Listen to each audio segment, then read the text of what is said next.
เป็นหยังเจ้าคือบ่ได้อยู่เฮือนอีพ่ออีแม่เจ้าขอไอแมวดาทุกมืออ๋อด่าทุกมื้อจ้ะด่าเจ้าทุกมื้อก็เลยเจ้าบ่ได้อยู่อีแม่เจ้าที่แท้เด้อจ้ะเสียแล้วเสียแล้วเนาะโอ้สมมุติว่ามีผู้ใหญ่ใจดีสิให้เจ้านี่เจ้าอยากได้หยังน้อง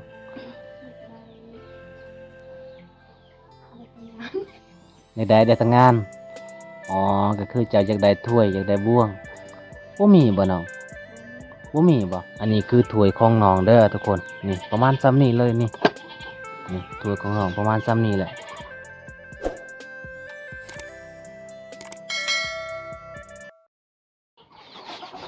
สบายดีสาวละสบายดีสาวละ เดี๋ยวมาพี่เบิ่งมาพี่เล็กจุดไหนเหรอ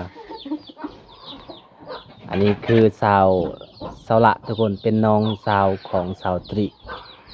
เจ้าไปใส่ฮะสันดงสันดงเออเออซอนดงก็คืออยู่เฮือนเนาะน้องกันสิได้พัดข้าวทุกคนสิได้พัดข้าวอันนี้ข้าวยังอันนี้นะเดินเดินนะ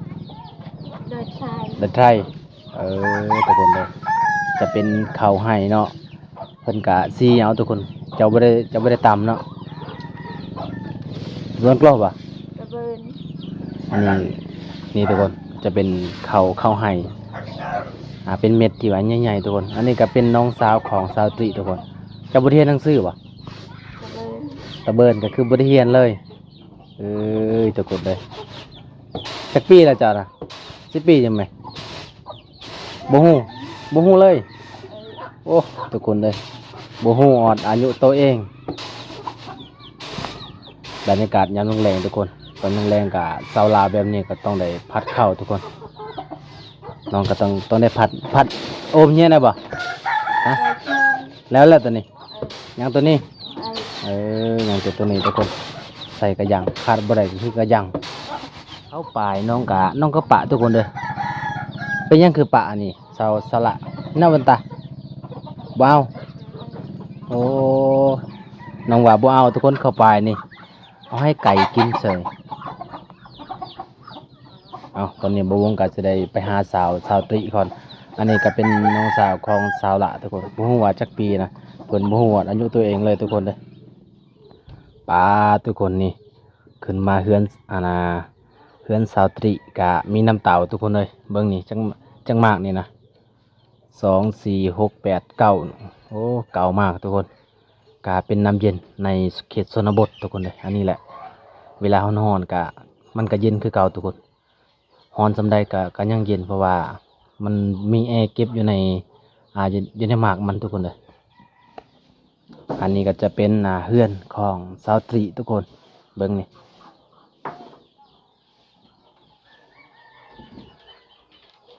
สบายดีสาวตรี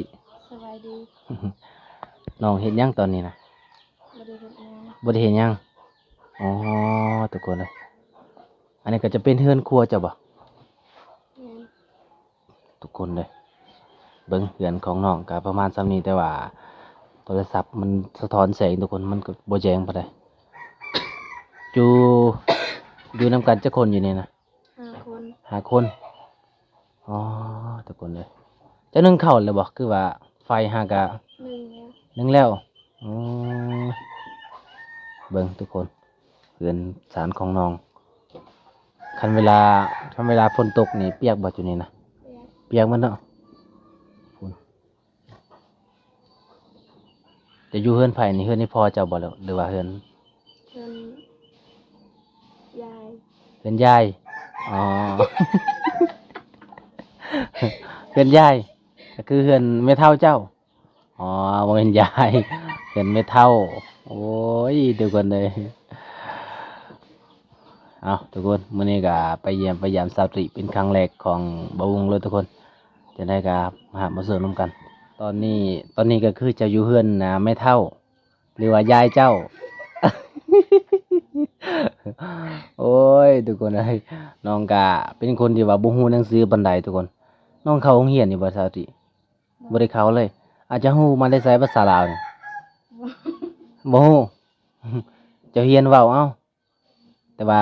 หนังสือเนี่ยคือบทเรียนเลย โอ้ทุกคนเลยอ่ะเป็นหยังเจ้าคือบริยูเฮือนอีพ่ออีแม่เจ้า ไปขอไอ้แม่ด่าทุกมือ อ๋อด่าทุกมือเจ้าด่าเจ้าทุกมือก็เลยเจ้าบริยูเขาบ่ฮักบ่แพงเจ้าบ่ปาทุกคนเลยอ้าวอีแม่เจ้าก็อีแม่แท้ๆบ่หรือว่าอีแม่พ่อเจ้าเอาคนใหม่ พ่อคอยเอาคนใหม่ อ๋อเอาคนใหม่อีเมลเจ้าที่แท้ได้จ้ะ เสียแล้ว เสียแล้วเนาะโอ้เสียใจนำทุกคนเลยเสียใจนำเท่าที่เพราะว่าอีเมลของเจ้าก็คือเสียแล้วเนาะเสียโดนหรือว่าจักปีละ โดนแล้ว โดนแล้วเจ้าก็ใหญ่แล้วเนาะจื้อเนาะคืออีเมลของสาวตรีทุกคนก็เป็นบาร์เนาะเป็นบาร์ก็เลยแบบว่าเขาเจ้าก็บ่ให้ไปใส่ทุกคนเขาเจ้าก็ล้ำสู่ไว้ เพราะว่าไอ้แม่เพิ่นก็เป็นบายันตีคนนั้นคนนี้เนาะเอาทุกคนมื้อนี้ก็น้องว่าอยู่กับยาย อยู่กับยายก็คือเจ้าอยู่เฮือนไอ้พ่อไอ้แม่เจ้าเขาด่าเจ้าบ่เจ้าบ่ได้เฮ็ดเวียกบ่หรือว่าจังได๋เฮ็ด เฮ็ดอ๋อแต่ว่าไอ้แม่ของเจ้าน่ะบ่แพงเจ้าเนาะอีพ่อเจ้าเด้พ่อเจ้าแท้ๆเด้พ่อแล้วก็แท้ คือกันบ่หายคือกัน อืม อ๋อเจ้าก็เลยตัดสินใจมาอยู่เฮือนไม่เท่าพ่อเท่าเนาะตอนนี้นะเพิ่นไปใส่พ่อเท่าไม่เท่าไปให้ ไปให้ไปนาเนาะเป็นยังไงข้าวน้ำนะเขาเจ้าพูดเลยบ่ พูดแล้ว แล้วเนาะยังสิทากินหงะมื้อใดสิกินหงะบ้านเจ้า บ่ฮู้บ่ฮู้อ๋อ เอาทุกคนมื้อนี้น้องว่าก็บ่มีแม่เนาะเจ้าบ่มีแม่แท้ๆเนาะมีแต่พ่อแต่ว่าไอ้พ่อเจ้าก็บ่ฮักบ่แพงเนาะก็เลยมาอยู่นำแม่เฒ่าพ่อเฒ่าทุกคนสาเหตุที่เจ้ามาอยู่นำพ่อเฒ่าแม่เฒ่าก็พ่อเฒ่าแม่เฒ่าเจ้าแพงบ่ เออ เขาบ่ได้ให้บ่เจ้านะ บ่ บ่ อ๋ออีพ่อเจ้าก็ให้ตลอดเนาะเฮ็ดก็ผิดบ่เฮ็ดก็ผิดอ๋อมีบ่บางเทื่อน่ะที่อีพ่อเจ้าบ่ให้กินข้าวก็มี มี มีบ่โอ้ขนาดนั้นเลยเนาะตอนนี้พ่อเจ้าบ่ให้กินข้าวเนี่ยเจ้าไปกินข้าวอยู่ไส กินข้าวน้ำเพื่อนหมู่ เพิ่นหมู่เพิ่นผู้ใด เพื่อนเจ็ด เพิ่น27โอ้แต่ว่า27น่ะเอาผัวแล้วปาทุกคนเลยจะเป็นหมู่กับ27บ่ เป็นหมู่ เป็นหมู่กันเนาะอยู่ไสเจ้าว่าเจ้านอนเฮือนเจ้าเอง บ่ได้นอนแล้ว บ่ได้นอนแล้ว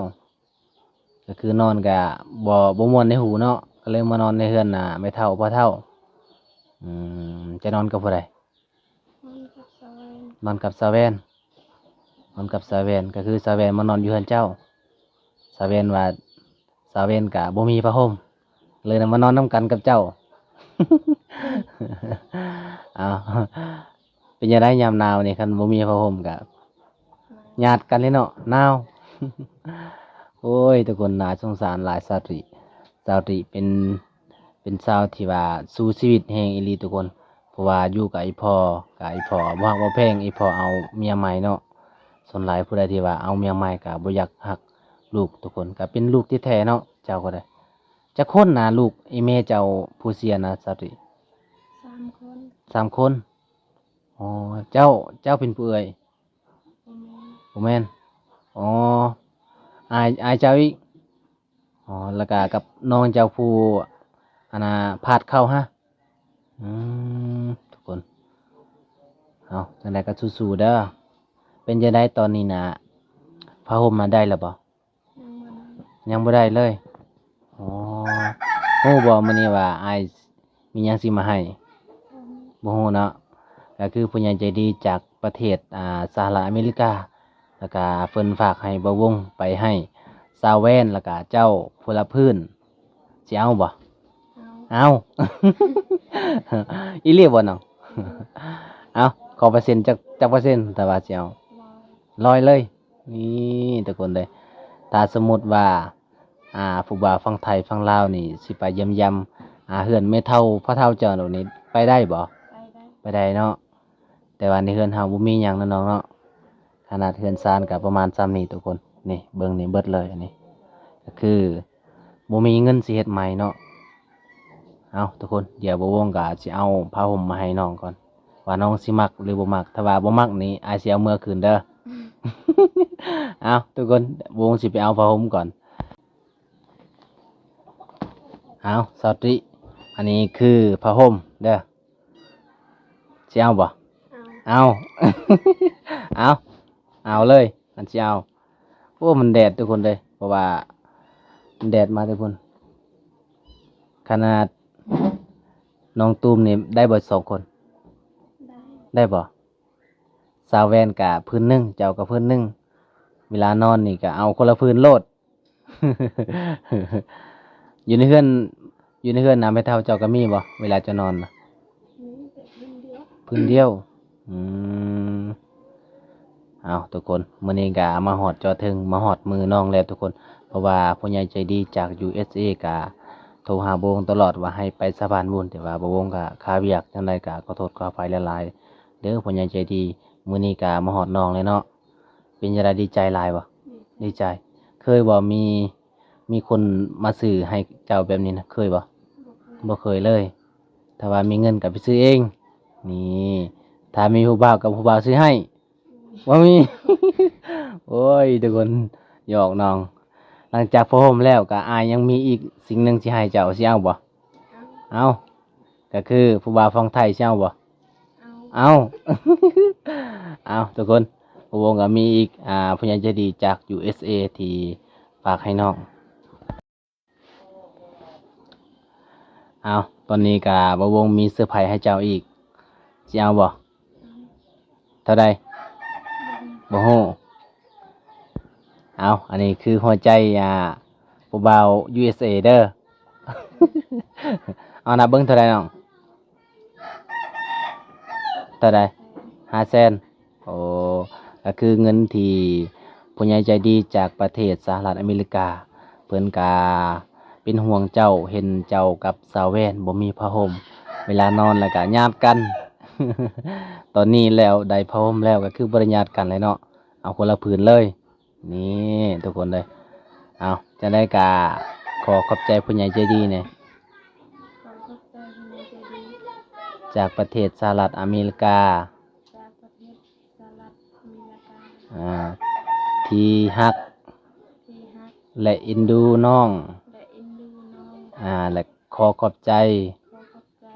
ให้อ้ายอยู่ดีมีแห้ง ให้อายุดีมีแหง อายุมันคนยืน อายุมันคนยืน ความเจ็บอย่าได้ ความเจ็บอย่าได้ ความใครอย่าให้มี ความใครอย่าให้มี ขอให้อ้ายร่ำรวยตลอดไป ขอให้อายร่ำรวยตลอดไป สาธุเด้อ สาธุ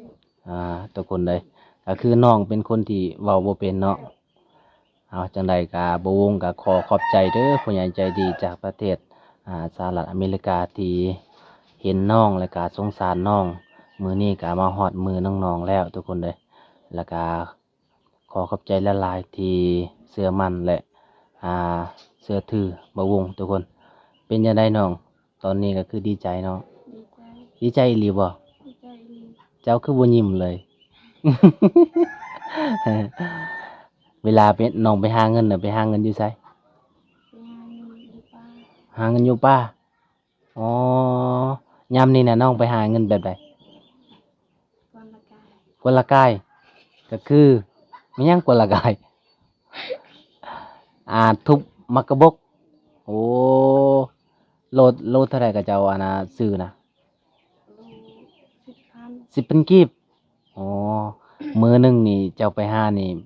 หรือว่ามื้อหนึงนี่เจ้าทุบจักโลเจ้าได้นะ 2โล2 โลได้20,000กีบแต่ว่าเงินอันนี้คือ500,000นี่จักมื้อเจ้าสิได้500,000 โอ้หลายมือพุ่นเนาะ10 มือนี่ก็100,000เป็นเดือนพุ่นจังสิได้500,000นี่เนาะแต่ว่ามื้อนี้ก็ดีใจหลายเนาะ ดีใจหลาย โอ้ทุกคนเลยบ่วงก็ดีใจนำเด้อจะได้ก็สู้ๆกับ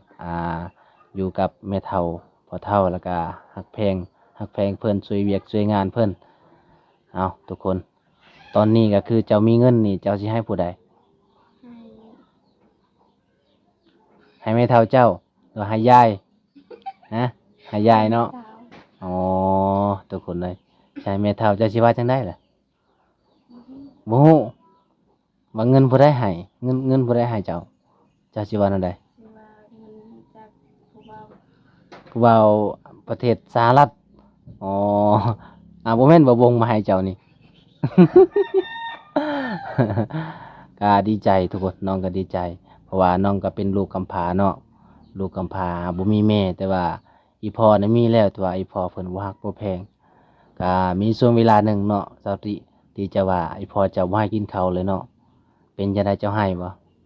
ให้ ให้เลยเนาะไปว่าเฮาก็เป็นลูกแท้ๆเป็นหยังคือคือบ่ให้กินข้าวเนาะเฮาก็บ่มีทางไปเลยเนาะอีกอย่างเฮาก็ยังเป็นเด็กน้อยก็บ่ฮู้ว่าสิไปทางใด แต่ดีเลยเนาะแบบว่ามีหมู่ที่ว่าฮักกันเพลงกันก็ให้กินข้าวนํจักมื้ออีพอจะบ่ให้กินข้าว สองมือ 2 มื้อพุ่นพาโตเอาเจ้าบ่ไปหาแม่เฒ่าเจ้าอะ บ่ไปบ่ได้ไปอ๋อเอาทุกคนเลยจะได้กับประมาณส่ำนี้ทุกคนนะเรื่องราวของสาวตรีทุกคนก็อาจสิบ่ฮู้ดอกแต่ว่าบ่วงก็เห็นน้องก็สงสารอีหลีทุกคน เพราะว่าน้องอายเพิ่นก็บ่ทันได้เอาเมียเนาะก็เลยแบบไผก็ยังบ่ทันตั้งโตทุกคนไผก็ยังบ่ทันตั้งโตเพราะว่าไผก็ยังน้อยอีพ่อไอ้แม่ก็บ่ได้ฮักปานใดบ่ได้แพงปานใดก็เลยมาใช้ชีวิตกับแม่เฒ่าพ่อเฒ่า ปีนี้น่ะจะไปฮู้ดคือกันบ่เข้านำแม่เฒ่าจ้ะนะไปอ๋อเฮ็ดจังได๋แหละเขาน่ะเพื่อสิมาฮอดเฮือนใช้รถหรือว่า ใส่รถไทย โอ้รถไถเนาะไผขับ ให้ อายเจ้าอายเจ้าก็ยังฮู้ฮักฮู้เพลงพอเฒ่าเนาะได้จักสอบ จิตเป็นซอบ ฮะ จิตเป็นซอบ 10สอบ โอ้10กระสอบทุกคนเลย มันจิตดัดสอบก็คือ10สอบแล้วทุกคนเลย น้องก็เป็นคนที่บ่ฮู้หนังสือเนาะจังไดก็เรียนเอาเด้อเรียนเว้าเอาภาษาลาวถ้าบ่เรียนก็บ่ฮู้ถ้าเฮาเรียนไปเรื่อยๆก็คืออาจสิฮู้เองในมื้อหน้าแล้วก็เรียนนำสะแวนเป็นเด้หนังสือเนาะ บ่แม่นเจ้าเรียนนำสะแวนบ่ เรียนน้ำสาว เรียนนำสะแวนเออสมมุติว่าผู้บ่าวแชทหาเจ้าหรือว่าผู้ใหญ่ใจดีสิแชทหาเจ้าสิถามเจ้านี่เฮ็ดจังไดบัดนี้ ส่งเสียงส่งเสียงเอาว่าสบายดีอ้ายหรือว่าสบายดีที่ฮัก ทุกคนเลยบ่ฮู้หนังสือก็มีแต่ส่งเสียงเอาเนาะถ้าผู้ใดแชทหาน้องก็คือแบบว่าต้องแชทเสียงเอาเด้อทุกคนถ้าว่าแชทตัวหนังสือก็คือน้องก็บ่ตอบเลยเนาะบ่ฮู้เลยนี่อย่าว่าน้องขี้คุยเนาะน้องก็บ่ได้ขี้คุยแต่ว่าน้องบ่เป็นหนังสือคนลาวคนไทยคนอังกฤษก็สามารถแชทได้เนาะ ถ้าว่าแซดเสียงหรือว่าแซดเป็นภาษาลาวถ้าเป็นภาษาอังกฤษนี่ก็งงอีกแล้วเนาะ เพราะว่าบ่ได้เรียนหนังสือน้องก็เป็นคนที่ว่าสู้ชีวิตทุกคนเลยจังได๋บ่วงก็ยอมรับว่าน้องเป็นคนที่สู้อีหลีเพราะว่าไอ้พ่อไอ้แม่เพิ่นก็บ่ได้ฮักบ่แพงปานใดก็บ่จักแน่สิเว้าเลยทุกคนเลยจังได๋ก็ให้น้องสู้ๆนั่นแหละมื้อนี้น่ะกินข้าวบ่ยังยังบ่ได้กินตอนนี้นะอ๋อนี่ บ่มีเลยทุกคนเลยเบิ่งใน